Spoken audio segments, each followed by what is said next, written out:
Assalamualaikum sobat kimia.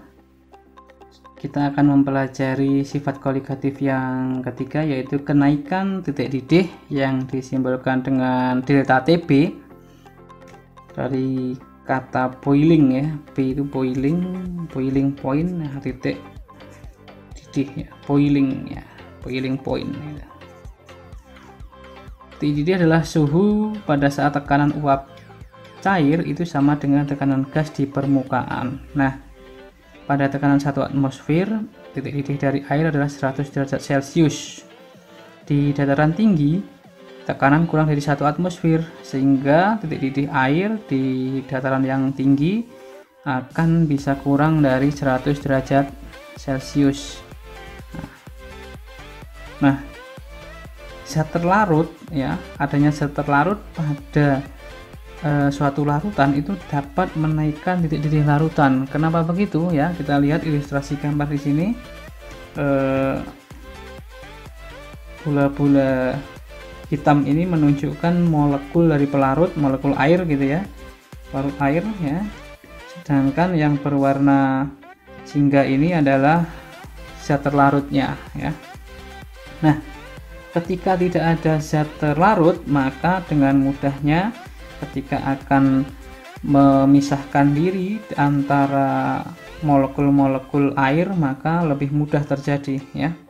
Nah, maka bisa lepas mudah pada proses pendidih air.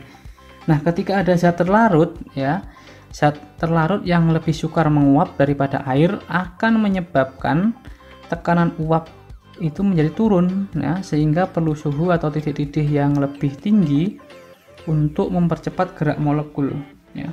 Ini molekul air ini perlu titik atau suhu yang lebih tinggi supaya dia bisa menghindari atau melepaskan dari halangan yang ditimbulkan oleh adanya zat terlarut di permukaan.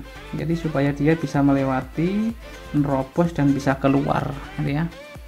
Nah, hal inilah yang menyebabkan adanya zat terlarut itu dapat menyebabkan kenaikan titik didih.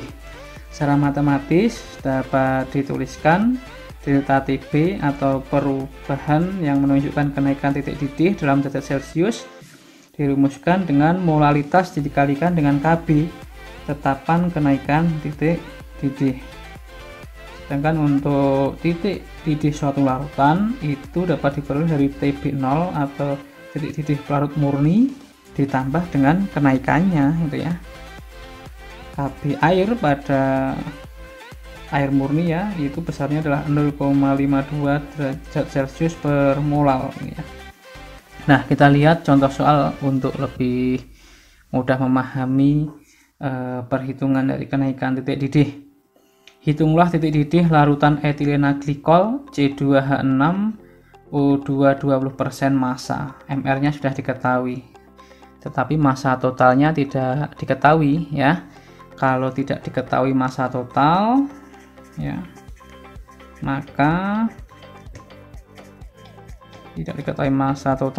dimisalkan massa totalnya adalah 100 gram untuk memudahkan perhitungan ya. Tidak harus 100 gram, tapi 100 gram itu kita ambil untuk memudahkan perhitungan.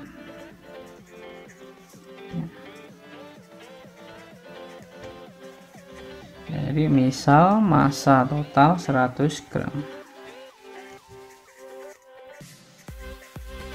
maka kita bisa mengetahui massa dari etilena glikol ya. Massa C2H6O2 dapat kita ketahui, ini persentasenya 20% ya, berarti 20% dikalikan 100 gram. Hasilnya adalah 20 gram. Nah, sisanya adalah massa dari air ya. Massa dari pelarutnya adalah air. Maka 100% dikurangi 20%, sisanya adalah 80% dikalikan 100 gram. Sehingga kita ketahui massanya adalah 80 gram. Nah, Kemudian kita memerlukan data molalitas dari C2H6O2. Molalitas ya dari C2H6O2 dapat kita hitung dari massa C2H6O2 dibagi dengan MR dari C2H6O2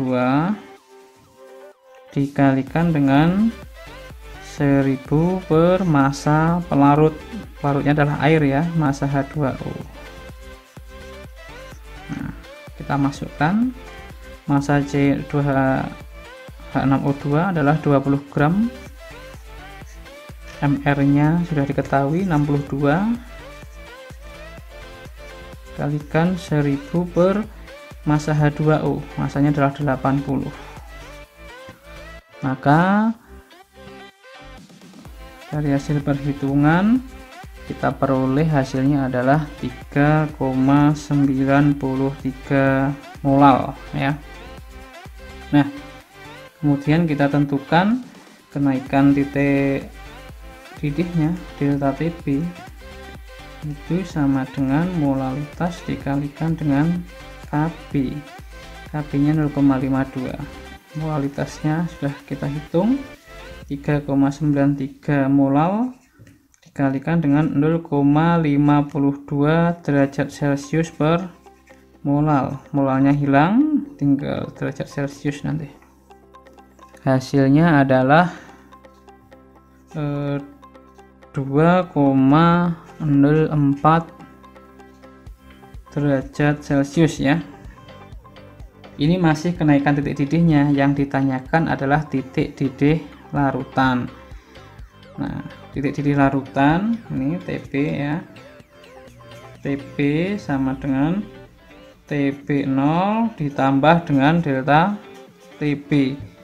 Air murni ya pada tekanan 1 atmosfer memiliki titik didih 100 derajat Celcius. Maka TB0 yang kita gunakan adalah 100 derajat Celcius ditambah dengan 2,04 derajat Celcius, maka titik didih dari larutan etilena glikol 20% massa,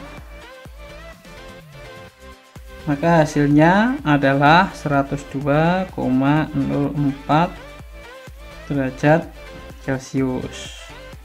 Nah, dari soal ini kita dapat membuktikan bahwa adanya zat terlarut yaitu etilena glikol ternyata dapat meningkatkan titik didih dari suatu larutan. Oke, demikian belajar kita mengenai kenaikan titik didih.